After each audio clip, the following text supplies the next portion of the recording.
everyone. Welcome back to another episode of TLL Talk. I'm your host, Sandra, and I am super excited for today's show. We are right in the middle of our Spring Awakening series, and hopefully, you guys have dove in just like our team has and our sphere has in really kind of decluttering your space, your mind, your soul, and then learning more about manifestation and what that means and intentions that you need to set.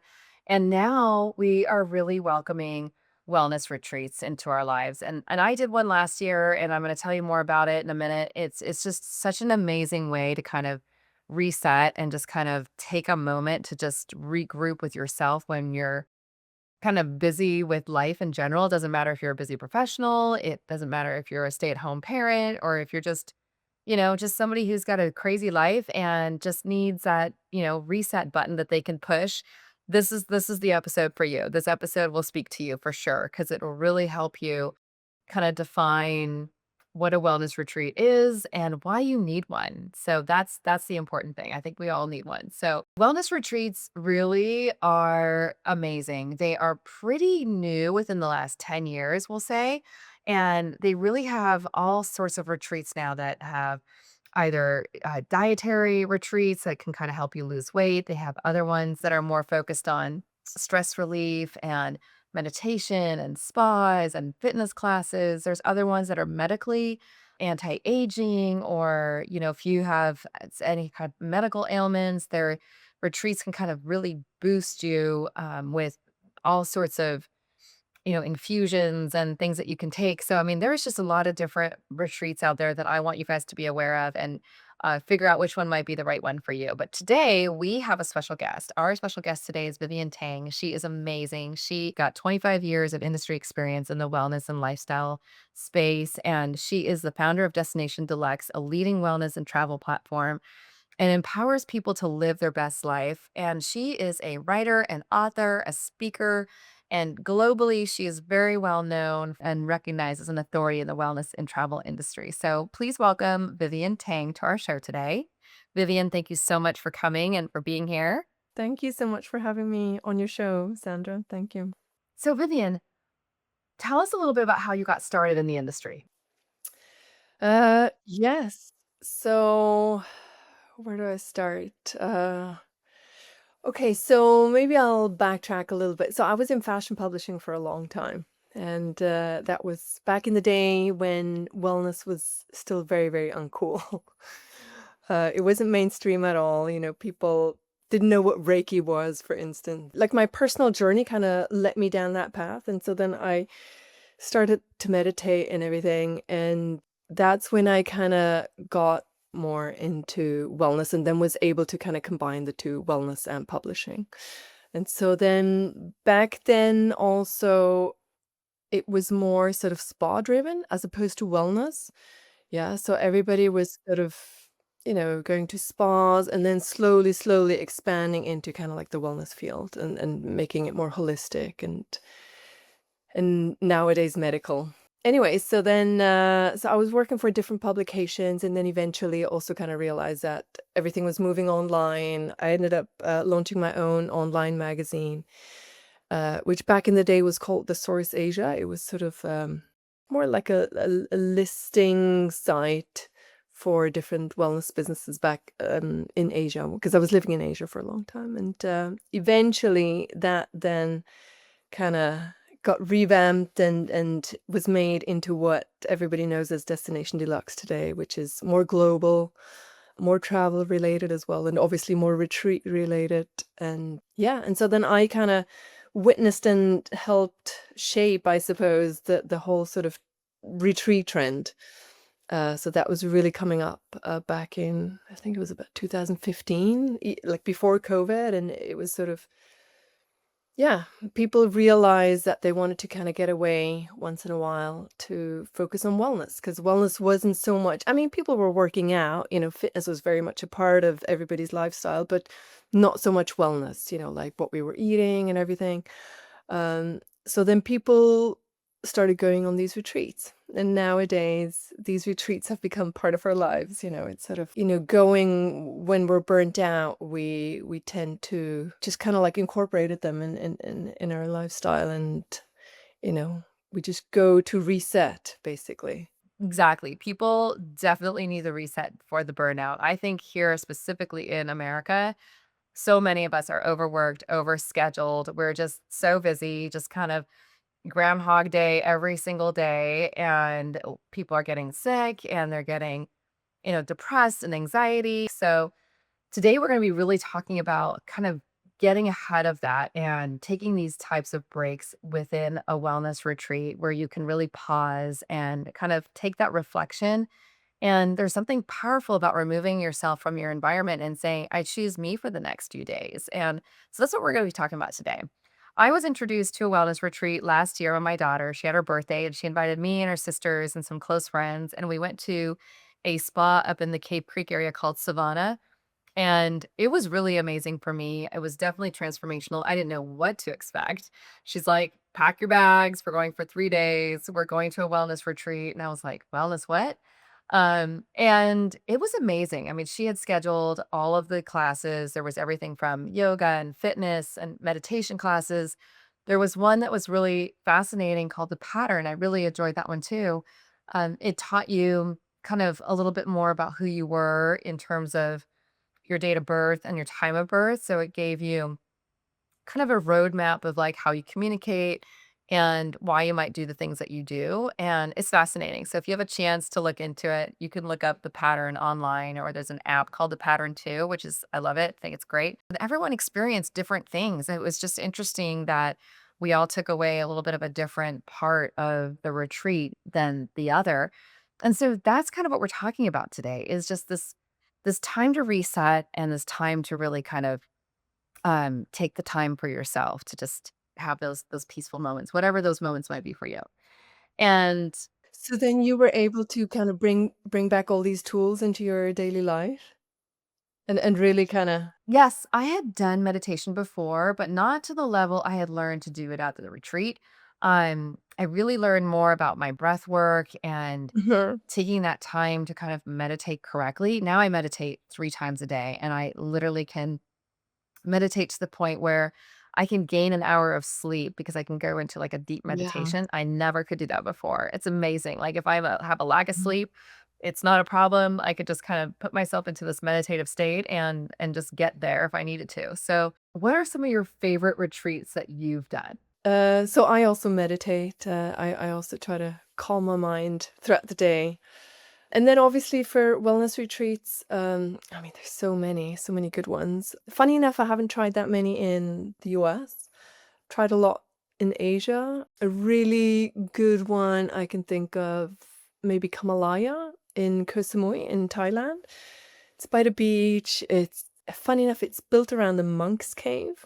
So it's got a very spiritual aspect, even though it's very sort of high end, it's sort of rustic chic, I would say. A top favorite for many people. What else? Sulal in Qatar, in the Middle East, for example, or Preidelhof in Italy. It's got a huge sauna culture, which is sort of quite big in the US now, I think. A lot of people have caught on to saunas. I think they do it in sort of group settings now. I mean, there's so many different ones, and like you could do fasts, you could do, like more spiritual programs. It really depends on what you're looking for. And I think that's what I think we'll be talking about as well. Like, how do you pick the right retreat for you, right? I think it's really important to get clear about what you want, Like, do you want to, I don't know, do you want to lose weight? Do you want to have, I don't know, are you dealing with a specific topic or an issue? Are you going through a breakup or something like that, where you need coaches to guide you, or yeah, you really need to get clear about what you want. And then obviously sites like ours, like Destination Deluxe, or the travel agency that we work with, Lux Wellness Club, they have a lot of knowledge. So it's really important to find people or agencies, companies that know all the retreats and that can guide you. Because there's nothing worse than, I don't know, ending up on a, let's say, booking.com site where they showcase everything, but you still don't really know where to go, right? It helps to read a lot of the reviews, obviously. So really doing your research and making sure that that they can really help you. And so we get a lot of requests as well where people sort of tell us their entire life story because they need guidance on where to go and what's possible. Like what can I achieve in, I don't know, a week or two, because obviously it I don't know, it takes about 3 days until you really land in a place, until you really ground somewhere. Yes, you can decompress, you can unwind, but obviously for, bigger breakthroughs, I think it needs more than that. And a lot of retreats are kind of working like that now. They're looking at setting up, be it Zoom calls or whatever, with coaches after the retreat, so you can still have this ongoing exchange or, these ongoing treatments, let's say, via Zoom, for example. I love that you mentioned the importance of pre-screening and that you help guide people to the right retreat when they reach out to you. I think for such an investment where you've got not only your time, but also money that you're spending for a retreat, it's so important to have somebody like yourself who can really kind of tell you, hey, for your budget, you're better suited for these retreats. And because you're looking to transform your life in these areas, these might work best. Like, I love that. That's so great. Yeah, it's more like if they reach out to us, we can then guide them, depending on their budget. Obviously, there's sort of affordable options as well. We really need to kind of figure out, okay, what do you need? Is, I don't know, healthy food important? Are you, I don't know, are you vegan? Are you, like there's all these different factors nowadays that we need to take into account. And then obviously, yeah, for all the medical retreats, do you need blood work done? Because that all needs to, sometimes you have to send in, I don't know, certain things way in advance for them to be able to get the results and all this stuff. So it's really the more time you invest in the research, I think the more you will get out of it afterwards. Can people also just go on your site and just do their own research? Yeah, so they can read up on our website. Ideally, yeah, if they really know, okay, I have this window, I can go, for 7 days or whatever, they can reach out to us and we can put them in touch with someone who can like really figure out with them where they should go, depending on location, budget, their needs. Okay, that's good to know. So we can, yeah, we can really help them. I love that. Have you personally seen someone who's never done a retreat before come back and be totally transformed? I mean, there's so many different experiences. And maybe I remember going to one, my personal experience.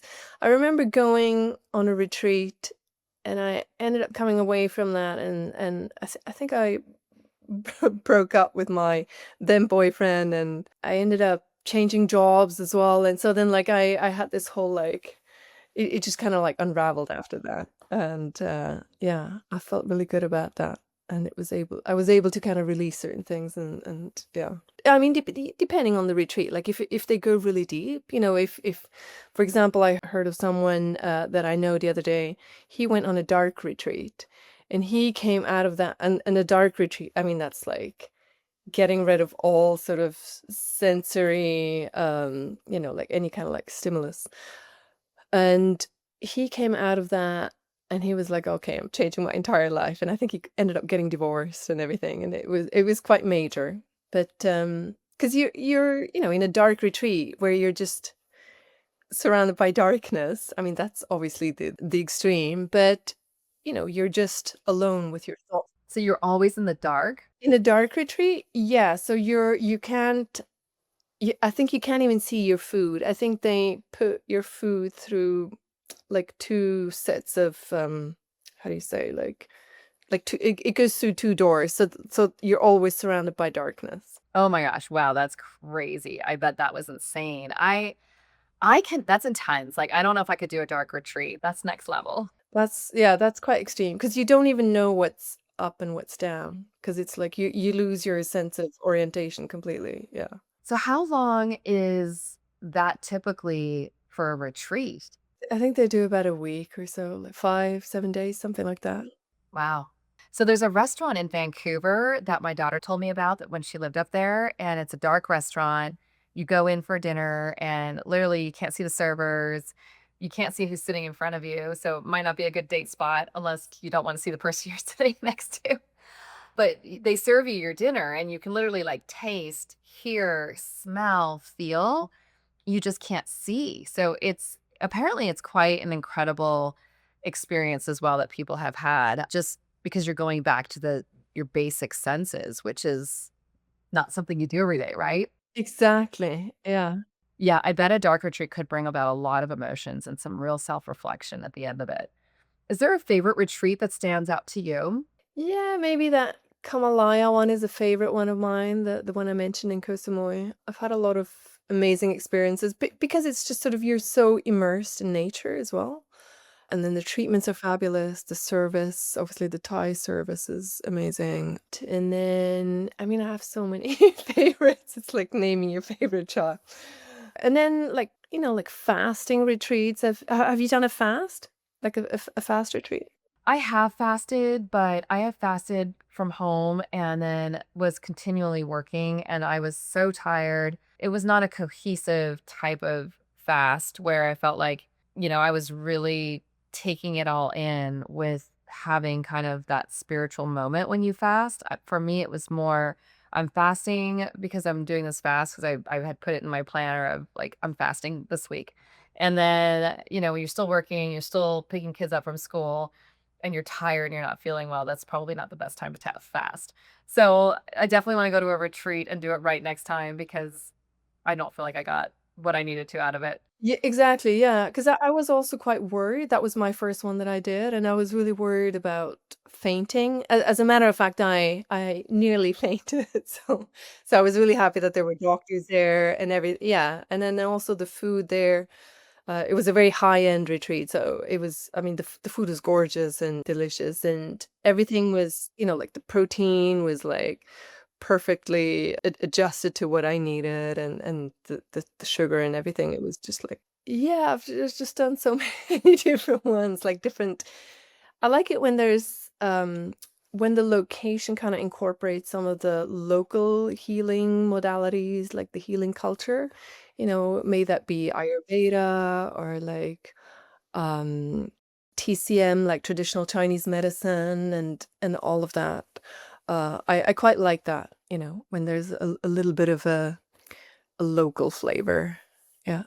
We did. We looked into one in Tulum, and I love the idea of going to a retreat and immersing yourself into the culture, not only with the food and the people and just the location, but also all the wellness practices that these different countries do. Unfortunately, we weren't able to go, so I'm hoping to do that maybe this next year.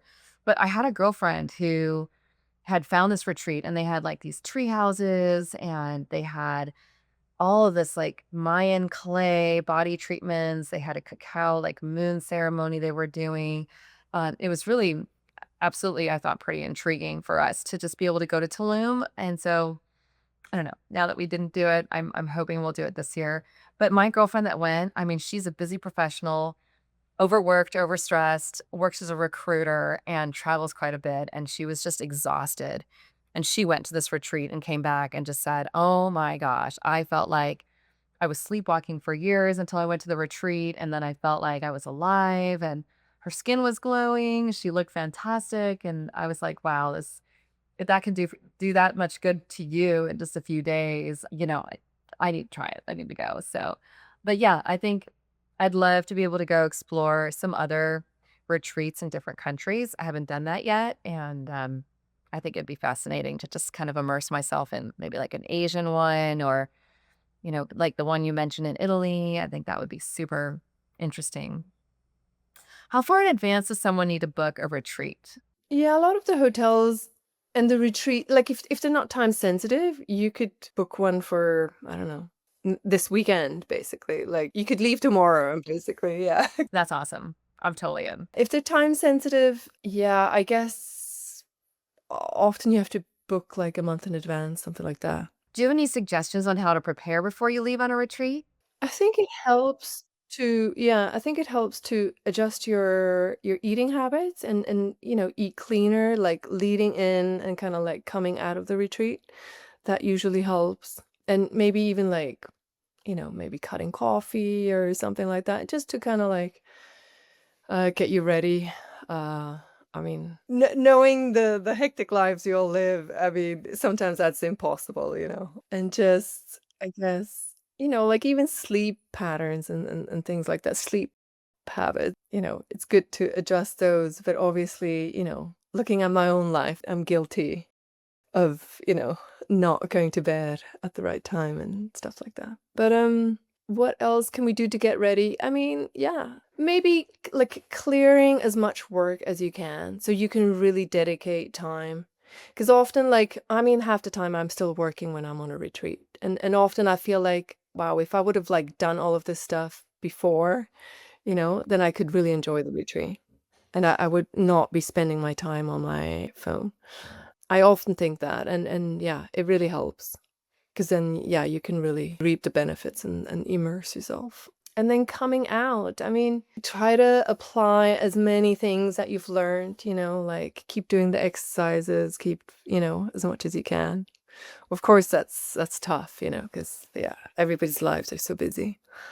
But, finding a balance where you don't necessarily need to go on a retreat as an escape, you know what I mean? As opposed to, for it to just become like a reset maybe, as opposed to an escape, you know? Because I feel like sometimes people go on a retreat and they're just trying to escape their life back home, and then they come back and then they kind of realize, okay, my life is still the same. You know what I mean? Yeah, right. Yeah, you don't wanna keep going in as a crazy person. You wanna be able to apply those rituals and practices that you're learning at the retreat, take those home to your daily life, and then the next time you go to a retreat, kind of, remain even more grounded in the learning process of kind of settling your brain and your mind down. And Yeah, so then your lifestyle, is constantly adjusting to become more and more sort of wellness oriented. Yeah. so what are some morning rituals that you practice since you're the wellness guru? Yeah, I'm a little bit guilty, so I get on my phone fairly quickly. I do try to spend a few minutes or let's say like 15 minutes and just kind of sort of almost a meditation, yeah, where I'm gathering my thoughts and I'm sort of it's sort of a manifestation meditation, yeah, where I kind of envision what I wanna how I want my day to go, what I wanna achieve, and sort of looking at the day, but having a sort of bigger picture in mind. And then I kinda get on emails and WhatsApp messages and stuff like that. Yeah. Yeah. Fairly quickly, which is a little bit sad because at the moment I'm in Switzerland and I work with Asia a lot, and so then Asia's already up. And so that's, you know, yeah, why I have to kind of get going fairly quickly, but I try to do the manifestation work. Yes, I'm a big believer in that stillness in the morning and at night. It's just too easy to get on your phone first thing in the morning or first thing when you go to bed and just start scrolling and looking at emails and just getting lost in the weeds of other people's lives instead of taking that time to really kind of focus on your own life. Kind of the start of the day, figuring out what your day is going to look like and just kind of reflection of how the day is going to go. And then at night, another reflection and decompressing of just how did your day go? And could I have done things differently? And, I just think that scrolling is on social media is such a time waste. I know it's important to get on social media from time to time, but not before bed and not when you get up in the morning, if at all you can help it. Yeah, I started tracking my sleep with my phone, so I have it next to me, which isn't ideal, yeah. Because I don't like wearing the Aura ring. I don't like having stuff. So then I have my phone next to me. But yeah, I also realize like the temptation is a lot bigger than to just, in the morning just to like have a look and see what's come through. Yeah. Yeah, those are key times in the day to just reflect. Do you have any rituals you like to do in the morning or at night, like breath work or meditations? I used to do a lot of breath work. I've kind of stopped doing breath work so much. So I do sauna and cold plunges like every other day. But I've stopped doing breath work actually. I should get back into that. In terms of what I do at night, like a sleep, I don't know. I try to get off technology at a sort of early hour, but yeah, I'm also guilty of scrolling and. So I try to minimize my time online, but it's hard. Yeah, especially if, I'm using it for work, and so then it's sort of the lines are very blurred for me, which sometimes is a bit difficult. Yeah, especially when you're working with other countries. Yeah, yeah. This has been so wonderful, Vivian. Thank you so much for coming on the show. I really love everything that you've talked about today. And I'm hoping that our viewers come away with understanding the importance of taking those pauses in your life and that they will reach out to your website. So let people know how can they get a hold of you? How can they do more research on retreats on your website? Yeah, so they can come on destinationdeluxe.com. We have a lot of, as you said, like a lot of articles, a lot of different destinations that we're highlighting. We also have an event, actually. We do an awards and wellness day once a year, and that always happens in Bangkok in September. So it's actually 1.5 days. So it's a sort of a wellness networking event where people can come. We have panel discussions, we do wellness workshops, and then in the evening we do the awards. And so we give away awards for best hotel. We've introduced a few new categories for wellness practitioners as well, travel agents as well, beauty, skincare. We've got 25 categories. So then if people, are in the wellness and travel field, they can definitely check out the awards as well. And yeah, and people can find me under Vivienne Tang on Instagram. I'd love to connect with people. Yeah. And I'm definitely going to be in touch. I want to absolutely take a retreat in Asia, and I'm going to kind of look into the ones that you've mentioned today. So I'll be reaching out for help on that. Oh wow, you'll need to let me know where you're, which one you've picked. I know all of my Asian friends have told me constantly, like, "You absolutely on an Asian retreat and go visit Asia." I've never done it, and I don't know why. I'm gonna take the time and I'm gonna do it. It's on my bucket list for sure. I've got one girlfriend that's taken me to an authentic Korean spa in Irvine, California, and I love it. I'm probably the only white girl she's ever brought into this Korean spa because it's got the hot and cold plunges, and it's got I mean, literally, if you've never been to a Korean spa, it's amazing. There's this one massage and technique that they do where they just kind of take this dry brush and just wet it down a little bit, but they're brushing all your dead skin off. And it kind of hurts for a quick second. And then you're like, "Oh, okay, I can do this. It's okay." But they brush you everywhere. So your hands, your arms, your chest, your legs, your feet, like everything is getting scrubbed down. All this dead skin is leaving you. And then they pour this, like, amazing milk and honey kind of liquid all over you, and it just kinda soaks into your body, and then afterwards, you shower, you dry off, and you get a massage, and you walk out of there, and you've got this, like, baby soft skin, and you feel like a brand new baby, and so my girlfriend always tells me, she's like, "Oh my gosh, if you enjoy this so much, you need to definitely go to Korea and go to some of these other Asian countries that have these amazing anti-aging and, like, wellness practices, because she's like, it's out of this world. So I'm all in 100%, just need to make the time for it.